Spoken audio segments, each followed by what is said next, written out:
Meu nome é Ana, né? Ana Barbieri.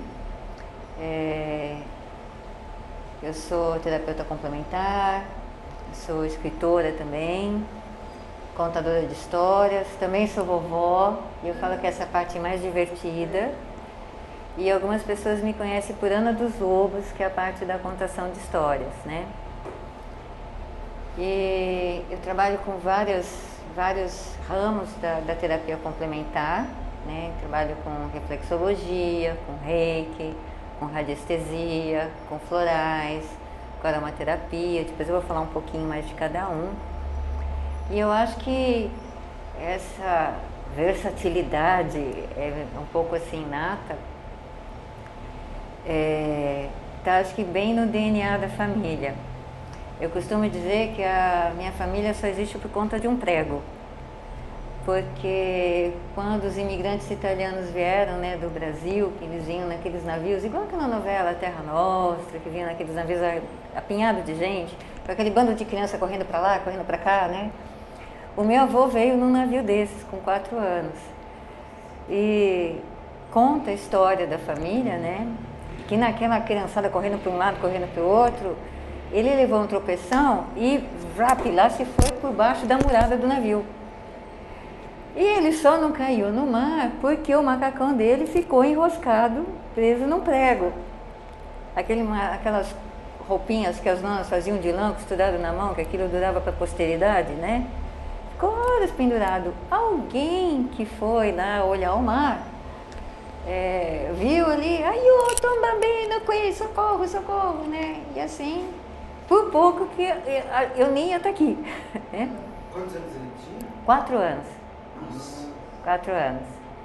E eu acho que isso foi a sina dele, né? Porque ele se formou, estudou e se formou assim com louvor, como marceneiro, no Liceu de Artes de Ofícios de São Paulo, hoje onde funciona a Pinacoteca, né? Que tem aquele lustre lindo em frente à Rota, se eu não me engano.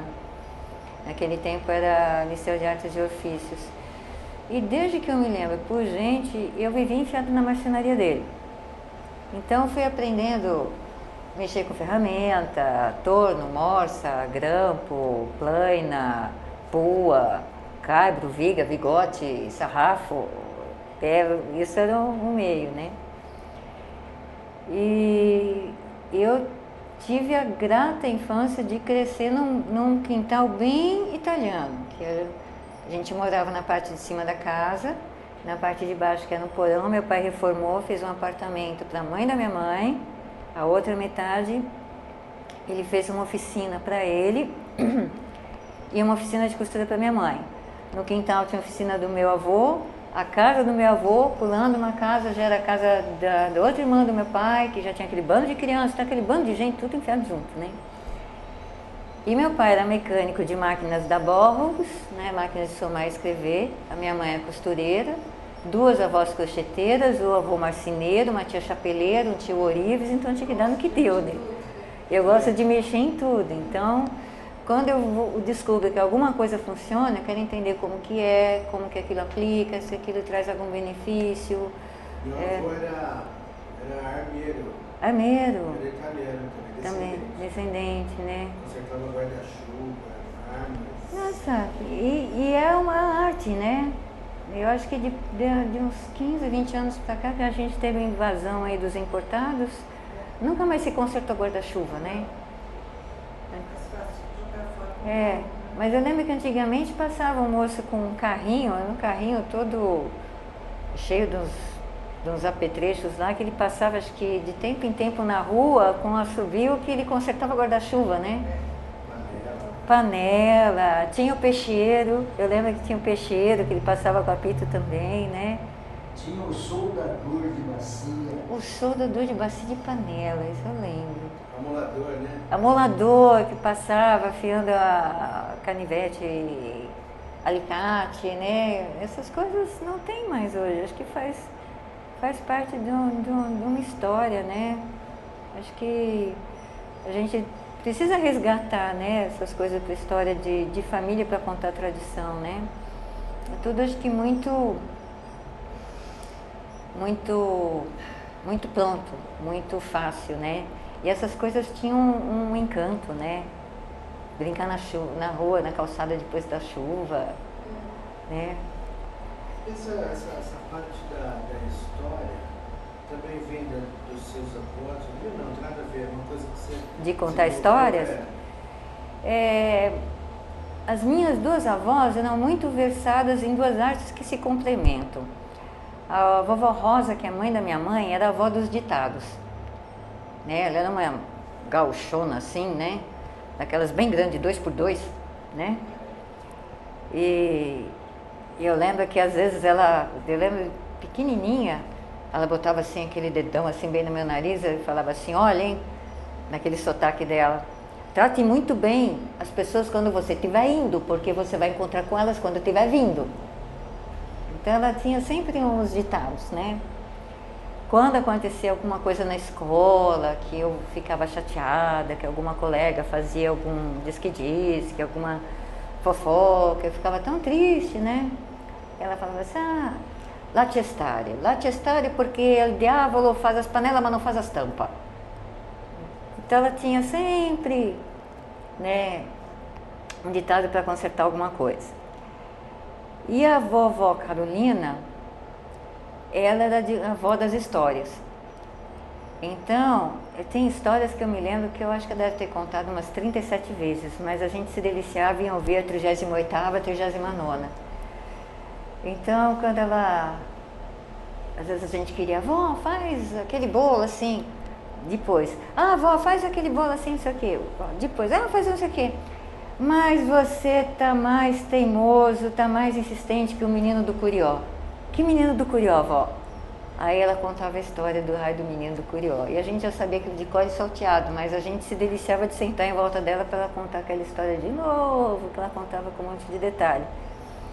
E a história do menino do Curió é assim. Tinha um sapateiro, antigamente sapateiro, né? Tinha um monte de gaiola de passarinho pendurado, né? O sapateiro de bairro, né? Que tinha aquelas máquinas para dar, aquelas polias para ficar dando polimento no sapato e tudo mais. Então tinha um sapateiro que tinha um monte de passarinho lá pendurado. E o menino passava em frente ao sapateiro todo dia para ir para a escola. Aí ele passava e falava assim, bom dia, moço. O Curió, quanto custa o Curió? Aí o sapateiro falava, olha, o Curió eu não vendo que é de estimação. Eu vendo coleirinha, eu vendo azulão, eu vendo sabiá, mas tem um canário cantador, mas o Curió eu não vendo. Tá bom. Aí ele ia para a escola, aí ele voltava da escola. Mas moço, o senhor não quer mesmo vender o Curió?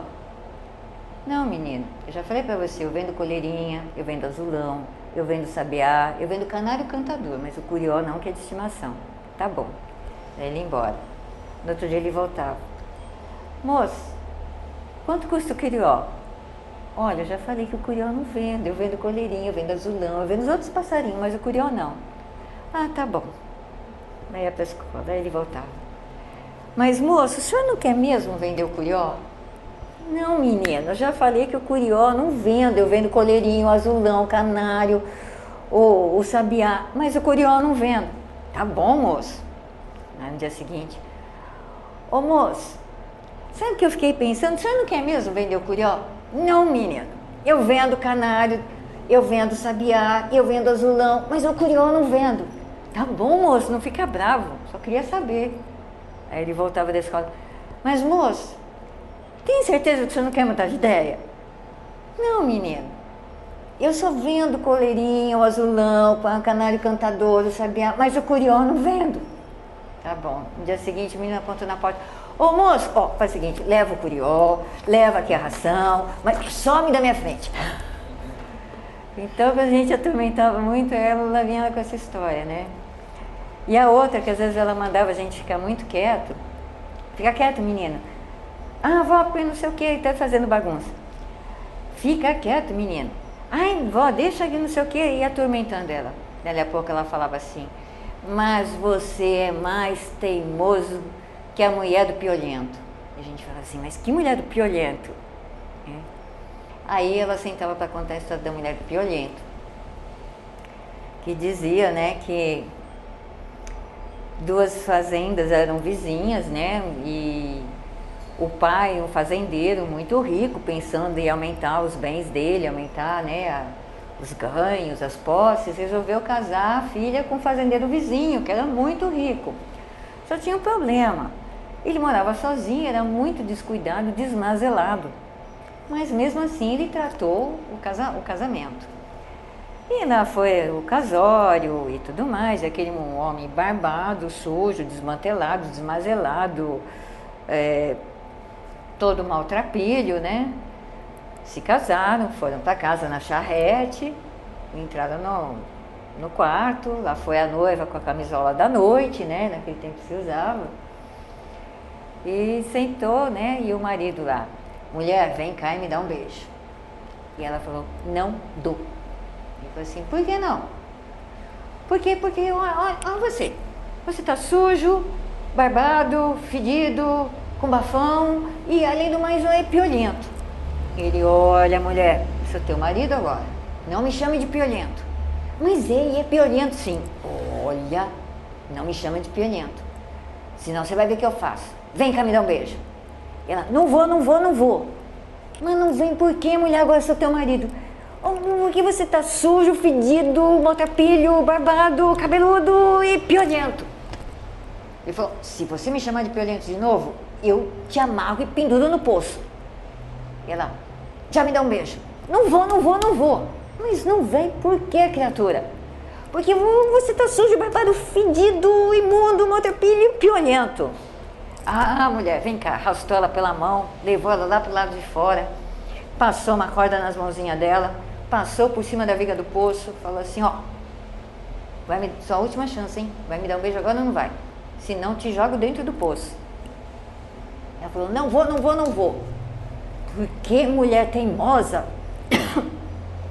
Porque você tá sujo, fedido, maltrapilho, barbado, descabelado e ainda por cima é piolento. Ai, não teve dúvida. Passou lá por cima da roldana, puxou ela, pendurou no poço, começou a descer, a água começou a molhar os pezinhos dela. Ó, hein? Vai mudar de ideia agora? Não vou. Vai me dar beijo? Não. Por que, mulher teimosa? Porque você é sujo, barbado, fedido, maltrapilho, além de tudo piolento. Aí ele foi baixando ela com água até a cintura. E agora? Ó, seu tempo tá acabando, hein? Vai mudar de ideia ou não vai? Ela, não vou. Mas que mulher teimosa. Baixou ela mais um pouquinho, com a água até aqui, assim. Falou, ó, vamos ver, hein? Eu sou muito generoso, vou te dar a última chance. Vai me dar um beijo ou não vai? Não vou. Mas não vai por quê, criatura teimosa dos infernos? Porque você é sujo, barbado, fedido, maltrapilho e ele ainda no piolento. Aí ele abaixou ela, só ficou as mãozinhas de fora, soltando bolinha ali. Haha, quero ver você agora mudar de ideia. Vai me dar beijo ou não vai? E ela com as mãozinhas pra fora. Não vou. Por quê? Então, ela tinha as histórias. E as, não vou, mas não mudo de ideia. Ana, a história, eu ouvi falar de um especialista que a história contada, ou então a história mesmo lida em livro, ela tem um certo mecanismo de fazer com que a criança imagine. Você vai vendo a cena. Uma coisa que não acontece quando ela está assistindo a televisão. Porque está pronto, né? Já está pronto. Você não constrói, né? Eu trouxe uma história para ler no final muito legal. O que você acha dessa questão? Realmente a história contada, ela tem esse benefício, ela traz esse benefício para as crianças, estimular a imaginação? Estimula. Eu costumo dizer que eu conto história para gente grande, né? Que eu gosto de contar histórias e reviver. A maioria das histórias que eu conto são sempre para trazer, pensar, né? Ou resgatar valores, resgatar coisas assim importantes para o coração, que a gente vai esquecendo no dia a dia, mas para tocar o adulto. Agora, contar a história para a criança é um desafio, porque ela vai construindo a história junto. E eu uma vez fui contar a história para crianças numa biblioteca. eu quase enlouqueci, porque assim, a história saiu totalmente diferente do que eu tinha planejado. Eu acabei largando mão da história, botei o papel de canto e falei, vamos fazer junto. Aí você começa. Era uma vez um leão. Tio, o leão era velho? Ele era bravo? Ele morava na floresta? Ele tinha mulher? E ele tinha filho? E ele tinha dente? Qual que era a juba dele? Olha, para eu conseguir começar, eu precisei... Aí eu falei, vamos construir a história junto, né? Porque você estimula a criatividade dela, como que ela idealiza, né? Se você dá um filme pronto, você vai falar, olha, o leão é assim. Aí quando ela vai trabalhando, de repente o leão dela é verde, mas é o leão dela. E tá certo, né? Deixa estar, o leão é meu e eu pinto da cor que eu quero, né? Então você estimula, tem esse dom de você estimular, tem essa benesse, né, de você estimular. E tem o dom de você fazer o vínculo. Então quando você está do lado ou numa roda contando, é diferente, você tem aquele calor humano da troca, então enriquece muito mais, né? Então ela vai lembrar, meu pai sentava para contar história, meu tio contava tal coisa, né? Meu tio falava isso, minha avó falava aquilo, que nem eu lembro, né? E eu tento fazer para as minhas netas. Então tem essa coisa, e a criança vai enriquecendo, né? Ou você pegar livros mesmo para ler. Eu sou muito fã de livros antigos, né? Que eu acho que eles têm uma linguagem muito colorida, né? Acho que ali mesmo os livros mais modernos, eles têm uma linguagem muito pasteurizada, né? Acho que uma literatura hoje que a gente pega, acho que é uma linguagem muito simples, né? Então tá perto do léxico muito que a gente usa, né? Se você pega um livro do Monteiro Lobato, você pega de algum outro escritor mais antigo, é muito colorido, ele tem umas palavras que você tem que ir no dicionário para descobrir o que é. Você diz, a história é cheia de nuances. De nuances, com algumas palavras diferentes, né? Então... Você acaba forçando ela a utilizá-la direito do cérebro. Vamos pesquisando, o que é isso? Que palavra é essa? O que ele quis dizer? Deixa eu descobrir, né? O fato assim dele falar, por exemplo, essa boneca de pano falando, o cérebro lidar com coisas que não tem muita lógica no dia a dia, né? Também estimula o lado direito do cérebro, né? Você estimula a criatividade, trabalhar com a fantasia. Eu escrevi uma vez uma crônica que eu dizia assim que nós somos inversamente criativos na mesma velocidade que a gente aposenta a cegonha. Quanto mais tarde a gente aposenta a cegonha, mais criativo a gente é, porque você desenvolve as fábulas, desenvolve o encantamento, desenvolve o mundo de faz de conta, né? Que é o mundo dos grandes inventores, né? Eu acho que Einstein, Newton, né? Quem inventou alguma coisa, né? Na verdade, deve ser assim, muito curioso e criativo, né? Ficar dando tratos à bola. Se eu juntar isso aqui com isso aqui, o que funciona? Meu pai costumava dizer que a pessoa que descobriu como se come abacaxi devia ser um sujeito muito imaginativo. Porque você tem que descobrir como que se come abacaxi, né? Você tem que descascar e tirando os olhinhos e tudo mais, né? Também ele costumava dizer que a pessoa que inventou o motor a combustão era um louco, né? Você inventar um negócio que funciona daquele jeito, tem que ser muito criativo, tem que ser muito criança, tem que ter um lado lúdico a pleno vapor, para tentar juntar as coisas e ver no que dá, né? Hoje em dia as coisas se inventam coisas, as coisas inventam coisas. Está automático. Uma coisa ajuda a inventar a outra, quer dizer, não precisa ter tanta criatividade. É uma coisa assim, já pronta, né? Evolui. É a evolução das coisas. Acho que essa geração que começou assistindo a Xuxa, eu acho que começou a dar uma decaída muito grande assim, na criatividade, né? Que os pais começaram a usar a televisão como uma babá eletrônica e tudo veio pronto para ela, né? Tudo veio pronto para ela. Ela tem praticamente o cérebro atrofiado. Não tem preguiça de pensar, né? As pessoas se acostumam e tem preguiça de pensar. Eu acho que tinha um programa na época da Xuxa que meus filhos assistiram, né? Assistiam, mais ou menos, eles são dessa época que começou o programa da Xuxa. Tinha um programa muito legal que era Bam Balalão, acho que veio antes do Rá-Tim-Bum. É da cultura, né? Isso. E eu ficava assim fascinada, eu sentava com eles para ver que tinha um moço que contava história usando coisas do dia a dia. Então o rei era o espanador, a rainha era uma escova de cabelo, os soldados eram uma caixa de lápis de cor, né? O dragão era a luva do fogão e aquilo a gente viajava nas ideias, né? E a gente tenta resgatar isso um pouco hoje, né?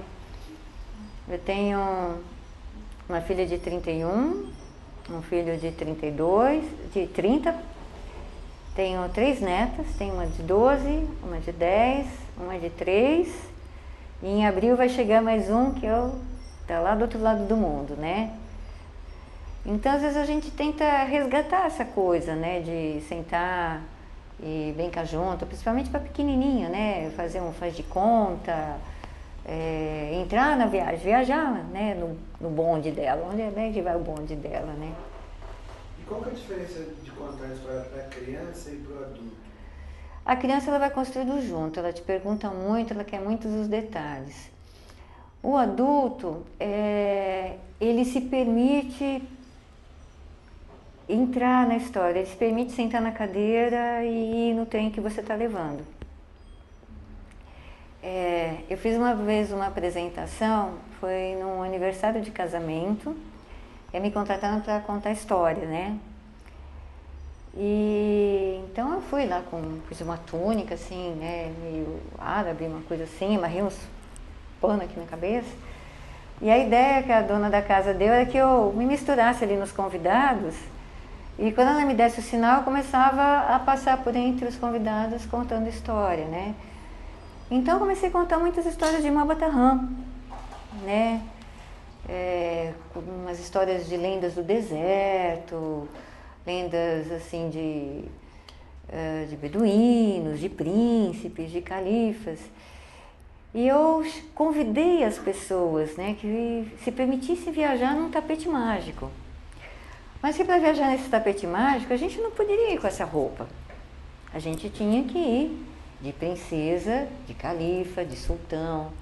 Então eu convidei que cada um fechasse os olhos e se vestisse com as sedas mais preciosas, com os véus mais bonitos, com as pedras mais brilhantes. E foi um momento muito mágico, porque assim, eu corri os olhos, assim, estavam todas as pessoas sentadas, se imaginando com um sorriso de criança aqui, que roupa que ia estar, né? Então, é gostoso que nesse momento eu quebro aquela coisa do adulto, né? O adulto se permite quebrar, entrar num espaço lúdico, né? E reviver, né? Com uma saudade gostosa, um jeito de ouvir histórias, né? É interessante que eu ouvi dizer também que o adulto, a criança, como você falou, ela constrói junto, né? O adulto, ele assimila a história como se fosse uma ferramenta para que determinadas informações cheguem não só ao consciente da pessoa, mas também a nível subconsciente. Subconsciente. Né? Por isso que Jesus sempre contava em parábolas. Em parábolas. Que queria que a pessoa entendesse, ele contava uma parábola, uma historinha, né? Aquilo, além de entrar, fixava na cabeça. Você fixa, né? Porque fixa de uma maneira muito terna, né? E eu acho que a pessoa se permite ouvir, participar, baixando a guarda. Agora eu não preciso ser sério, agora eu posso ouvir uma história. Agora eu posso ouvir uma coisa gostosa, então eu posso ouvir uma coisa que vai me lembrar quando eu era criança, que vai me lembrar um bom momento, que depois vai me trazer uma boa lembrança. Não é sempre que eu tenho essa chance. Vou aproveitar agora. Eu fui uma vez contar histórias, foi muito engraçado. A primeira vez que eu contei história na CPFL, eu fui contar canja. Eu entrei e comecei a contar canja, entre uma atração e outra, nos saraus da CPFL. E um amigo me levou, que ele sabe dessa coisa que eu gosto de contar a história, gosto de contar piada, tal, né? E ele falou, vamos combinar, né? Vamos marcar um dia para você vir fazer uma canja aqui. Tá bom, até então eu sei que a gente ia marcar um dia para fazer a canja. Eu vi meu amigo lá conversando com o coordenador, lá com o curador, tal. E tava um número do Barbatuques, né? Aquele pessoal que dança, né? Fazendo a percussão no corpo, né? Tava assistindo o número do Barbatuques, sentado assim perto do meu amigo, que ele tava com uma taça de vinho lindo, maravilhosa ali na mesa. Aí daqui a pouco o curador veio assim bater e falou assim, olha, esse é o número do Barbatuques. Eu falei, eu sei, eu tô vendo, nossa, tá tão bonito, né? Ai, que coisa bonita da gente ver, né? Eu falei, então, depois do Barbatuques tem o mágico. Eu falei, que bonito, o mágico, eu adoro o mágico, né? Ele falou assim, então, entre o Barbatuques e o mágico entra você. Eu falei, como é que é? Ele falou assim, você tem uma história pronta, não tem? Eu falei, tem, na cabeça tem. Eu falei, então. Eu falei assim, mas que horas que eu entro? Eu falei, olha, daqui exatamente 30 segundos. Eu olhei para o meu amigo, que até a taça de vinho, eu falei, me dá aqui. Ele deu vinho. Né? E foi. E assim, ficou uma coisa meio informal, eu andando lá pelo meio do povo, ali conversando. E eu fiz mais algumas 2, 3 canjas ali. E quando abriu a temporada seguinte, me deram 20 minutos para eu fazer uma contação de histórias e fazer a abertura do show para Marlu e Miranda. Nossa, eu me senti assim muito agraciada, né? Falei, puxa, que bacana, né? Eu vou fazer, né, o show da abertura da Marlu e Miranda, que legal, né? Que quanta honra. E 20 minutos para quem só faz canja é uma eternidade. Aí fizeram toda uma parafernália, puseram um microfone auricular, eu subi no palco, eu tive o palco, né, pra mim, tal. E eu ia contar uma história longa, que eu fazia 2 personagens com jogo de corpo, né, um pra lá, um pra cá. Aí mas chegou minha vez, eu subi no palco, aí quando acenderam as luzes, eu fiquei completamente cega, eu não via as pessoas. Eu falei, ai caramba, porque eu vou ficando muito nesse contato, né? Eu quero olhar o rosto, eu quero ver como a pessoa se sente. E eu falei, ai meu Deus, e agora? Eu só via a primeira fileira de pé, dos pezinhos ali. Eu falei, ai meu Deus, tô lascado aqui, né? Mas eu falei, seja o que Deus quiser. E comecei a contar, e comecei a narrar e tal. Aí eu comecei a ver que as pessoas estavam rindo. Aí quando elas começaram a rir, eu falei, pronto, achei o caminho. Né? Então peguei o rumo da coisa, né? Mas é gostoso a gente perceber as pessoas entrando, né, se permitindo. É um trem, né? Você convida para uma viagem de trem e a pessoa se permite, sem compromisso, fazer uma viagem, né? Isso é gostoso, né? E partilhar essa coisa. Na sua opinião, contar a história é um dom ou é uma técnica? Ou é os dois juntos? Eu acho que pode ser os dois. Pode ser os dois. Eu acho que pode ser uma técnica aprendida. Pelo menos, eu sou meio outsider, né? Às vezes eu falo que eu sou contadora de histórias, as pessoas me perguntam, você conhece fulano de tal, que fez curso não sei aonde e tal? Eu falei, não conheço. Mas você não conhece fulano de tal? Não conheço. Mas você não é contadora? Eu falei, sou, né? Mas eu sou meio assim, autodidata, né? Ouvindo as histórias e repassando, né? E as pessoas sempre diziam assim, contar história é muito parecido com contar piada, né? Ou você pega o jeito de fazer os outros rirem, ou não, né? Então, eu acho que pode ser, às vezes, um dom nato, pode ser um dom aprendido, né? Se a pessoa tem, assim, um dom de conversar, se ela tem paciência, se ela tem o dom da comunicação, ela pode aprender sim. E eu acho que tem gente que tem as duas possibilidades. A semente já existe. Eu acho que O sim. que você pode fazer é, com a sua vivência, você ir aperfeiçoando a técnica. Né? Como fazer os outros rirem, como fazer os outros se interessarem seriamente. O que vem depois, né? O que vem depois, né? E aí, o que vem depois da história, né? Eu acho que no fundo, todo mundo tem um pouco de Sherazade, né? Eu acho que a gente tem... Das Mil e Uma Noites, né? Todo mundo sabe, das Mil e Uma Noites, mas o porquê das Mil e Uma Noites, né? Que a história, na verdade, conta que existia um reino, né? Se eu não estiver sendo fiel aos detalhes, por favor, me perdoem, mas como eu lembro de memória que me foi contado de criança. Diz que era uma vez um reino que tinha um sultão muito bravo e que, quando ele tinha insônia, ele acordava de muito mau humor e estava sempre mal-humorado, e ele não confiava em ninguém por conta disso.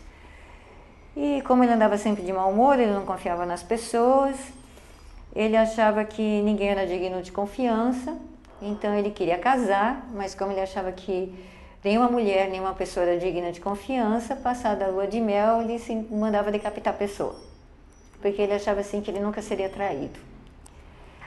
Então ele escolheu uma jovem donzela para se casar, e a irmã dessa donzela, para poupar a vida da irmã, falou, não, deixa que eu vou no lugar. E essa se chamava Sherazade.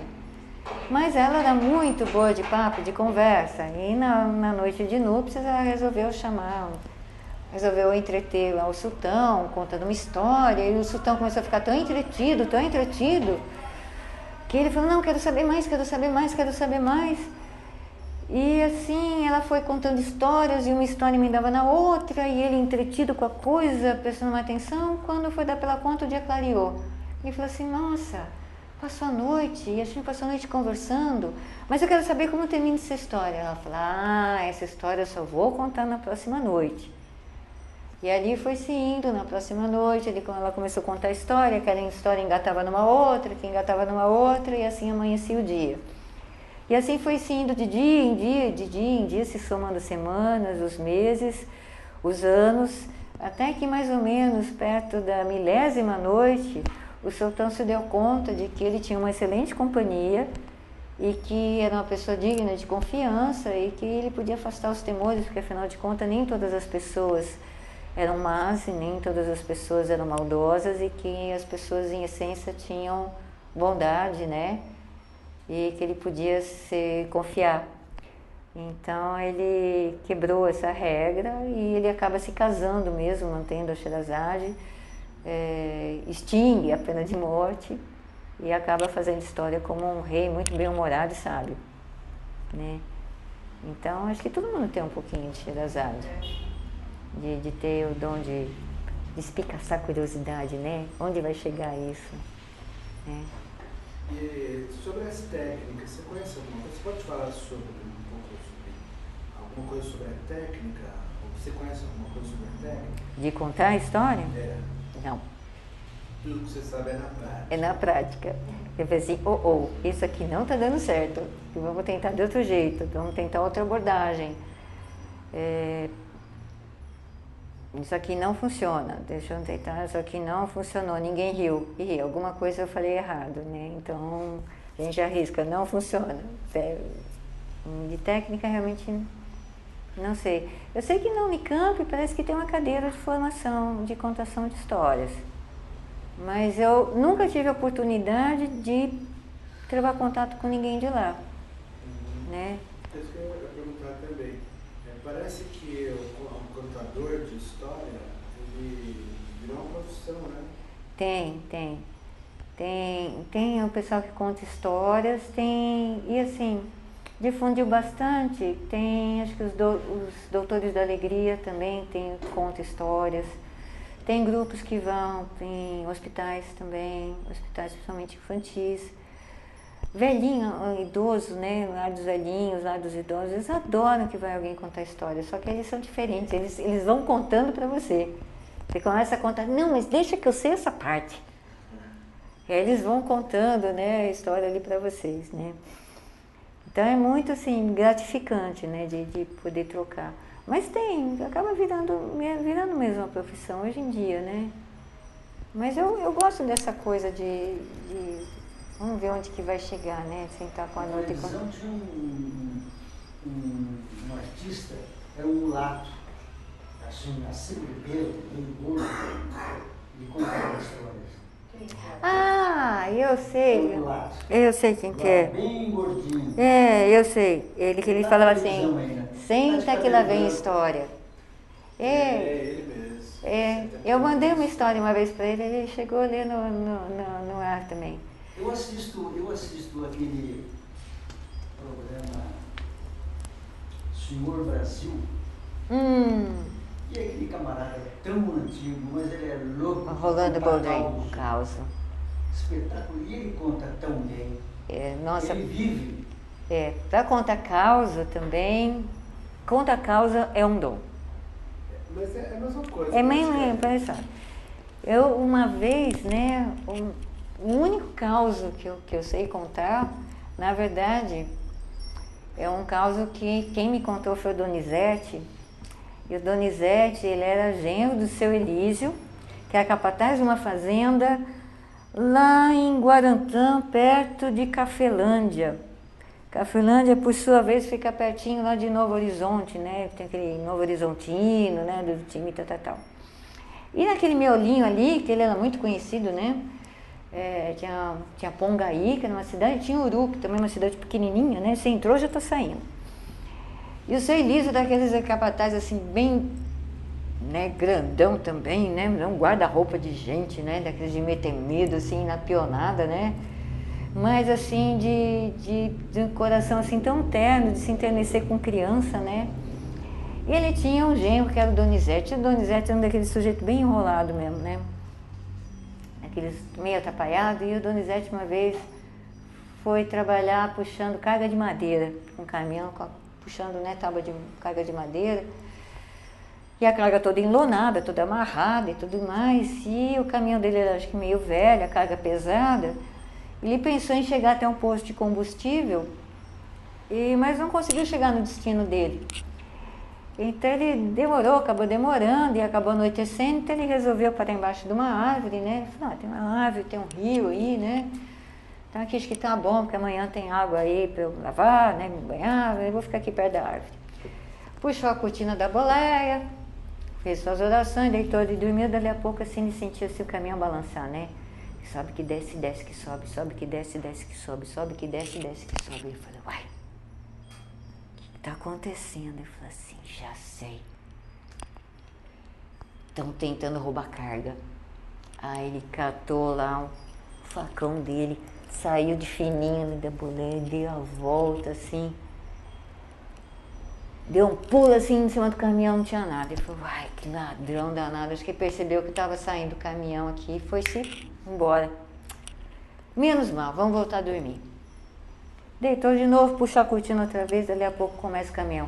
E sobe que desce, desce que sobe, sobe que desce, desce que sobe, sobe que desce, desce que sobe. Ele falou, ai, se não é ladrão, deve ser onça.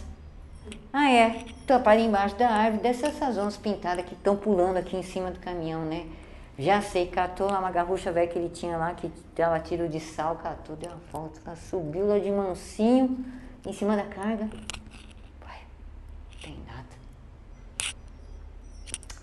Dormiu. Deitou lá, dormiu de novo, daí a pouco começou lá o caminhão outra vez.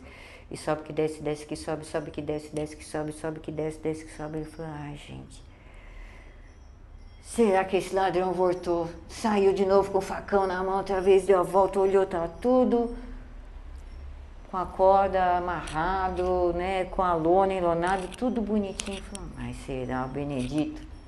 Deitou de novo, começou o caminhão lá. E sobe que desce, desce que sobe, sobe que desce, desce que sobe, sobe que desce, desce que sobe. Ele falou assim, oxe, não é onça, também não é ladrão. Ai, minha Nossa Senhora, só pode ser coisa de uma penada. Ele abriu lá a porta-lua, catou o terço bento que a avó deu pra ele, começou a Ave Maria cheia de gás, o caminhão sobe que desce, desce que sobe, sobe que desce, desce. Ele rezando ali, aquele caminhão a noite inteira, e sobe que desce, desce que sobe, sobe que desce, desce que sobe. De repente começou a clarear o dia. Aí ele falou assim, criou coragem, né? Catou o terço dele, enfiou no pescoço, catou a garrucha, catou o facão. Agora eu vou descobrir o que é. E aquele caminhão desce que sobe, sobe que desce, desce que sobe, sobe que desce. Deu a volta no caminhão todo e aquele caminhão para cima e para baixo, para baixo, para cima, para cima, para baixo, para baixo, para cima. Aí que ele teve a ideia de olhar embaixo do caminhão. Que ele parou perto do rio, no córrego do brejo, né? Vocês não têm ideia que tinha embaixo do caminhão. Embaixo do caminhão que ele achou era um baita de um sapão, conforme o sapão respirava, o caminhão subia e descia.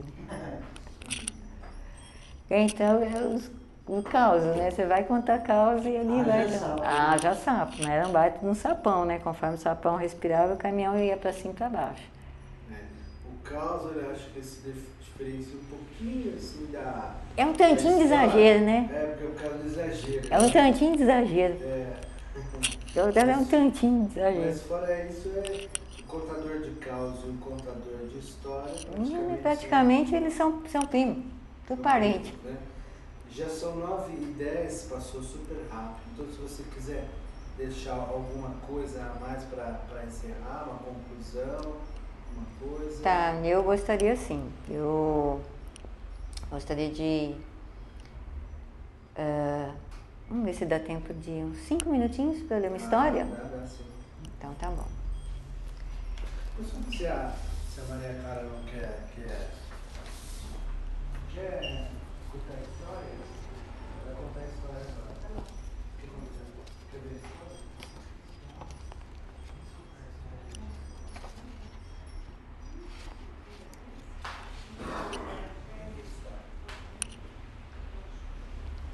Opa! Olha que livrão bonito.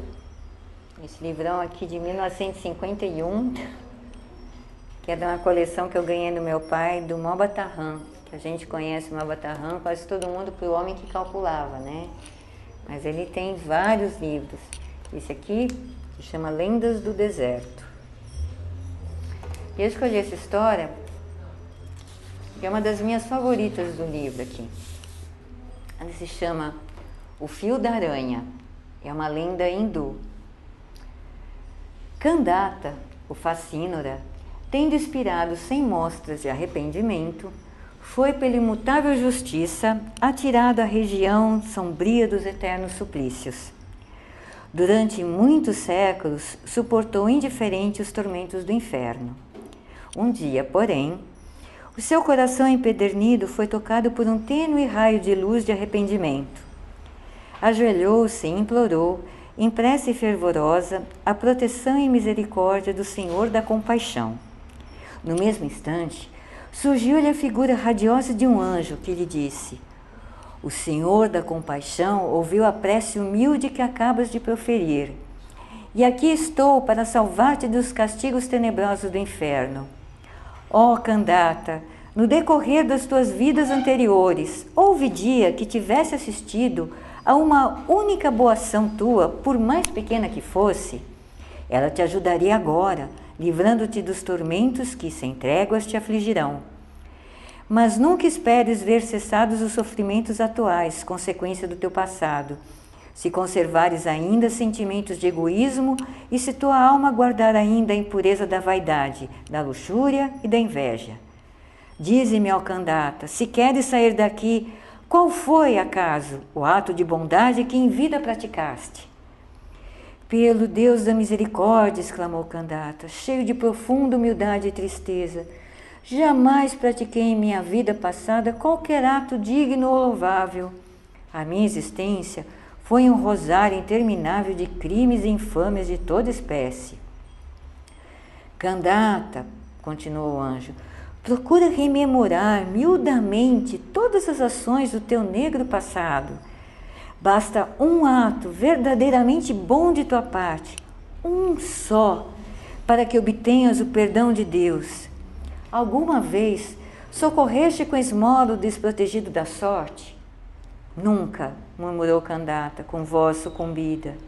Algum dia, prosseguiu o anjo, tiveste uma palavra de consolo ou de bondade para os aflitos e desesperados? Nunca. Não te moveram uma só vez a piedade, os enfermos, nem dispensaste qualquer proteção aos fracos e infelizes? Não, soluçava Kandata, com o desespero dos arrependidos. E para com os animais, nossos irmãos inferiores, insistiu ainda o anjo, trataste com crueza, impiedosamente todos os seres fracos do mundo, ou alguma vez trataste alguém com amor? Deus seja louvado, exclamou Kandata. Lembro-me de que certa vez, ao atravessar um bosque, eu vi uma pequenina aranha que procurava esconder-se sob a relva. Não pisarei sobre esta pobre aranha, pensei, porque ela é fraca e inofensiva. Desviei o passo a fim de poupar a vida a pequenino animalzinho. Será que esta conta como uma boa ação aos olhos do Criador? Oh, como você é feliz, Kandata, respondeu o anjo. Este pequeno ato de bondade que acabas de recordar é, sem dúvida, suficiente para salvar-te do inferno. E é a própria aranha do bosque que em breve te proporcionará, pela vontade divina, o teu meio de salvação. Da altura infinita do céu, a aranhazinha vai lançar-te um fio, e por ele poderás subir até o Onipotente. E isto dizendo, o anjo desapareceu. Quase no mesmo instante, Kandata viu com grande assombro que um fio de aranha descia das alturas divinas até o fundo do abismo negro que o torturava. Aquele fio de enganadora fraqueza representava para ele a salvação, a tão sonhada aventura. Estaria para sempre livre dos suflícios indizíveis do inferno. Sem hesitar, Kandata agarrou-se a ele e começou a subir. Sentiu desde logo que o fio, pela vontade do Onipotente, era forte o suficiente e sustentava perfeitamente o peso do corpo e que balançava no espaço. De repente, porém, no meio da escalada, o bandido olhou para baixo e notou que seus companheiros de infortúnio procuravam também salvar-se da região dos tormentos subindo pelo mesmo fio. Com certeza não poderá este fio tão fino suportar o peso dessa gente toda, pensou Kandata, apavorado. Instigado pelo terrível egoísmo, desejando apenas a própria liberdade, sem se importar com a desgraça alheia, gritou para os infelizes que já se agarravam ao fio salvador: larguem, miseráveis, larguem que este fio só me pertence. E no mesmo instante, partiu-se o fio da aranha e Kandata era para sempre restituído às profundezas que tanto tempo sofrera tão duros castigos. O fio salvador, forte o bastante para levar ao céu milhares de criaturas e almas arrependidas, rompera-se ao peso do egoísmo de um único coração. Bacana, né? Então, às vezes,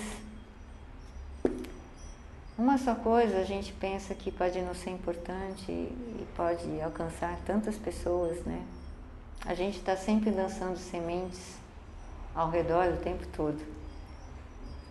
Você gostaria de deixar um contato seu para quem quiser entrar em contato, para contratar o seu serviço de contadora de história? Pode ligar para o telefone? Pode sim. Eu tenho 2 celulares, tenho o Vivo, que é o DDD 19 99622 9933. Tem o TIM, que é o 98157 6242. O e-mail é o anabarbieri.vida@gmail.com. E além da contação de história, eu também atendo com reflexologia, radiestesia, as terapias florais, a aromaterapia e... Repete bem devagarinho o e-mail, que é o mais fácil de fácil de contato. anabarbieri.vida@gmail.com.